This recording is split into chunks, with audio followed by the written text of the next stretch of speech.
I told you last night that I might be gone some time, and you said, "Where?" And I said, "To be with the good Lord." And you said, "Why?" And I said, "Because I'm old." And you said, "I don't think you're old." And you put your hand in my hand and you said, "You aren't very old," as if that settled it. I told you, you might have a very different life from mine and from the life you've had with me, and that would be a wonderful thing. There are many ways to live a good life. And you said, "Mama already told me that." And then you said, "Don't laugh," because you thought I was laughing at you. You reached up and put your fingers on my lips and gave me that look I never in my life saw on any other face besides your mother's. It's a kind of furious pride, very passionate and stern. I'm always a little surprised to find my eyebrows unsinged after I've suffered one of those looks. I will miss them. It seems ridiculous to suppose the dead miss anything.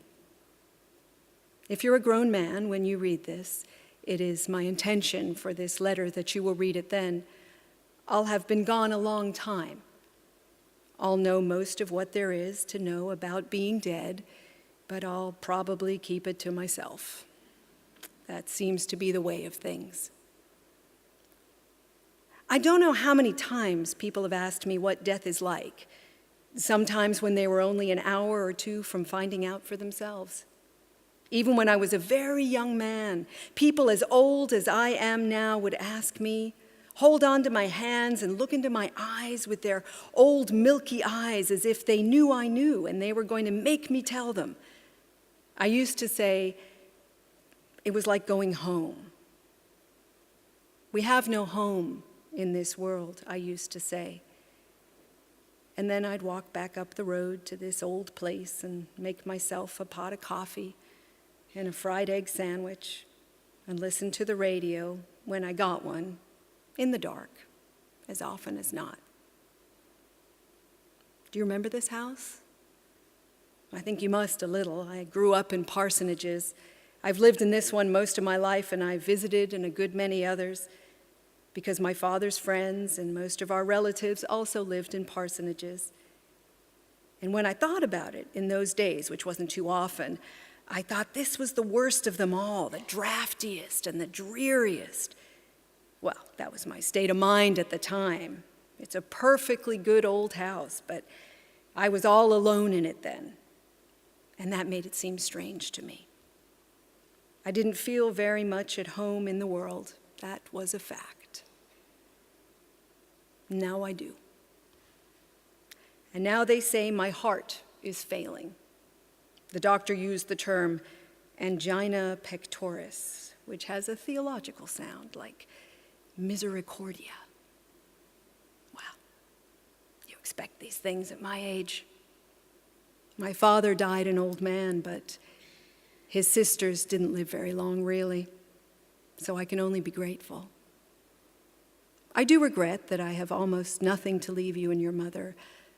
A few old books no one else would want. I never made any money to speak of, and I never paid any attention to the money I had. It was the furthest thing from my mind that I'd be leaving a wife and a child, believe me. I'd have been a better father if I'd known. I'd have set something by for you. That is the main thing I want to tell you, that I regret very deeply the hard times I know you and your mother must have gone through, with no real help from me at all except my prayers, and I pray all the time. I did while I lived, and I do now too, if that is how things are in the next life. I can hear you talking with your mother, you asking, the answering. It's not the words I hear, just the sounds of your voices. You don't like to go to sleep. And every night she has to sort of talk you into it all over again. I never hear her sing except at night from the next room when she's coaxing you to sleep. And then I can't make out what song it is she's singing.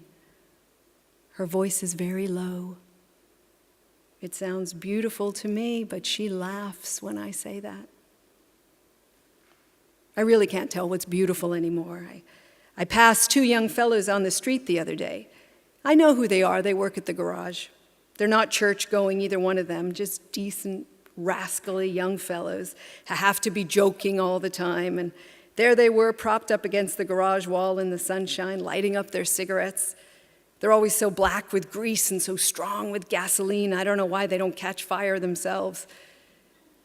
They were passing remarks back and forth the way they do and laughing that wicked way they have. And it seemed beautiful to me.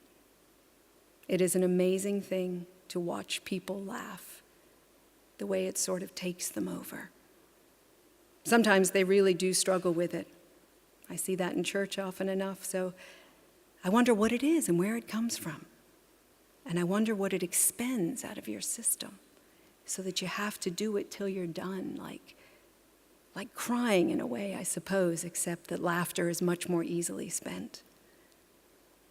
And when they saw me coming, of course, the joking stopped. But I could see they were still laughing to themselves, thinking what the old preacher almost heard them say. I felt like telling them, I appreciate a joke as much as anybody. There have been many occasions in my life when I have wanted to say that. But it's not a thing people are willing to accept. They want you to be a little bit apart. I felt like saying, I am a dying man, and I won't have so many more occasions to laugh, in this world at least. But that would just make them serious and polite, I suppose. I'm keeping my condition a secret as long as I can. For a dying man, I feel pretty good, and that is a blessing. Of course, your mother knows about it. She said, if I feel good, maybe the doctor is wrong, but at my age, there's a limit to how wrong he can be. And that's the strangest thing about this life, about being in this ministry. People change the subject when they see you coming. And then sometimes those very same people come into your study and tell you the most remarkable things. There's a lot under the surface of life. Everyone knows that. A lot of malice and dread and guilt and so much loneliness where you wouldn't really expect to find it either.